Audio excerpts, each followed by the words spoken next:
His project is project number 2, Interpreting Poetry, which I'm really excited. His objective is to understand the differences between poetry and prose, so not to read it as a story, but to read it as a poem, and use voice inflections and vocal variety to express the meaning of the poem behind it. Using imagery, rhythm, meter, and cadence, and not fall into the da-da-da-da-da-da, da-da-da-da-da kind of thing, and make sure that the poem actually comes alive to us. He's going to speak for 6 to 8 minutes, and the title of his poem, this sounds really cool, The Cremation of Sam McGee. Yes, from the Yukon Gold Rush. So that's what Santosh will be speaking on today. Thank you. Sure.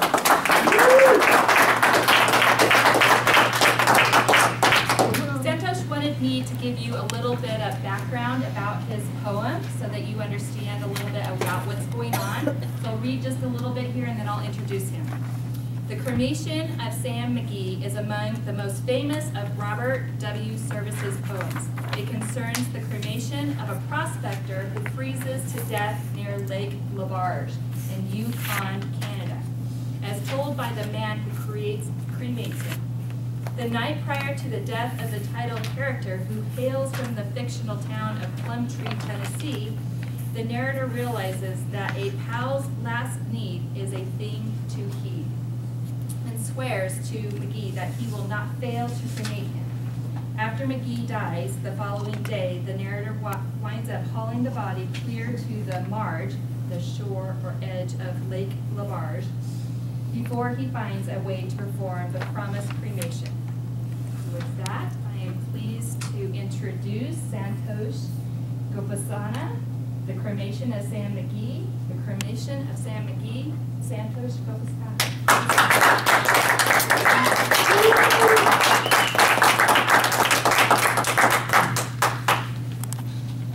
The Cremation of Sam McGee by Robert Service.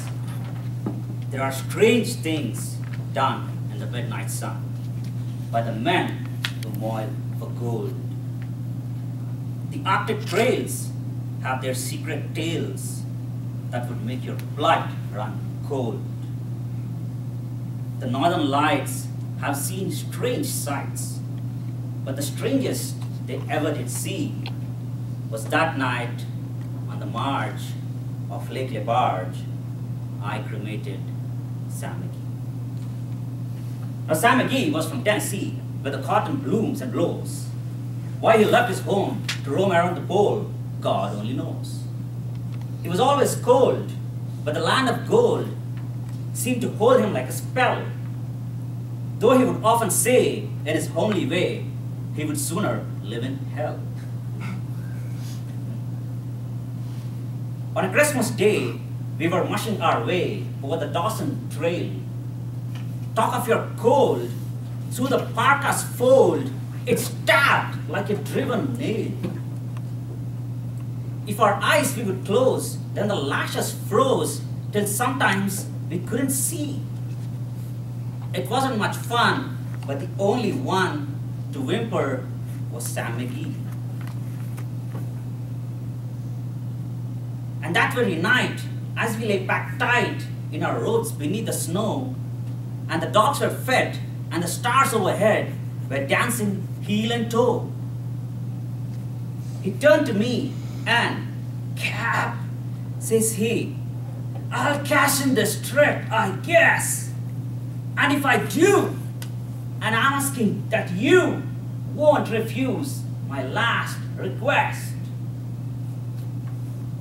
Well, he seemed so low that I couldn't say no. Then he says with a sort of moan, "It's the cursed cold, and it's got right hold, till I'm chilled clean through to the bone.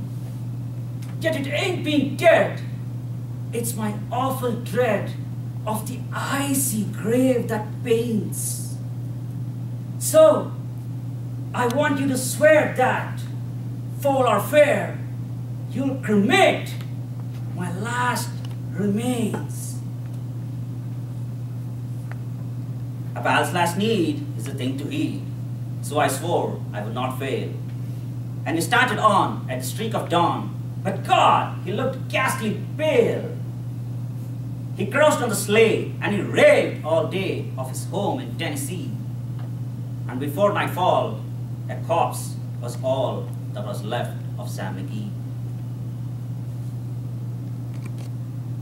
There wasn't a breath in the land of death, and I hurried, horror-driven, with the corpse half hid that I couldn't get rid because of a promise given. It was lashed to the sleigh, and it seemed to say, "You may tax your brawn and brains, but you promised true, and it's up to you to cremate those lashed remains." Now a promise made is a debt unpaid, and the trail has its own stern code. In the days to come, though my lips were dumb, in my heart how I cursed that load. And the long, long night by the lone firelight, with the huskies round in a ring, howled out their woes to the homeless snows. Oh God, how I hated the thing. And every day that quiet clay seemed to heavier and heavier grow.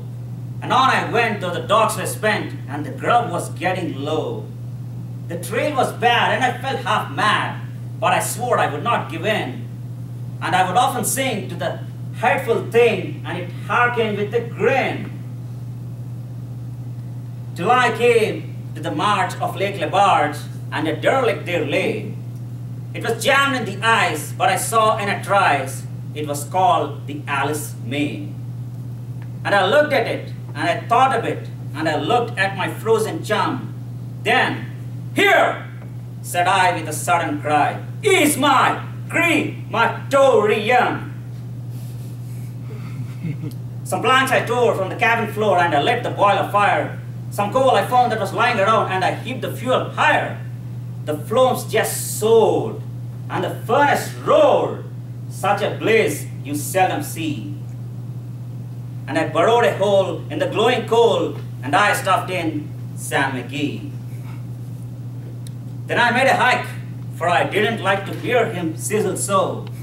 And the heavens scowled, and the huskies howled, and the wind began to blow. It was icy cold, but the hot sweat rolled down my cheeks, and I don't know why. And the greasy smoke in an inky cloak went streaking down the sky. I do not know how long in the snow I wrestled with grisly fear, but the stars came out and they danced about, ere again I ventured near. I was sick with dread, but I bravely said, "I'll just take a peep inside. I guess he's cooked, and it's time I looked." Then the door I opened wide. And there sat Sam, looking cool and calm, in the heart of the furnace roar. And he wore a smile, you could see a mile, and said, "Please close that door. It's fine in here, but I greatly fear you'll let in the cold and storm. Since I left Plumtree down in Tennessee, it's the first time I've been warm."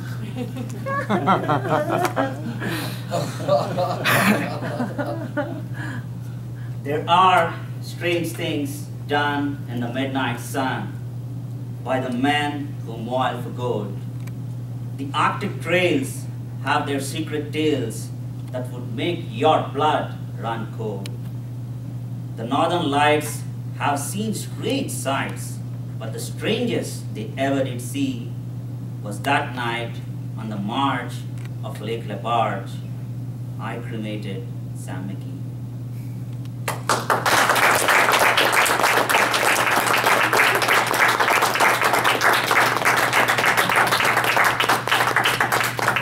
Don't be scared for the next 5 days. Jay, would you mind putting 1 minute on the timer so that if you wanted to participate, filling out one of these for Santos and letting him know how well or what he can improve on? Great.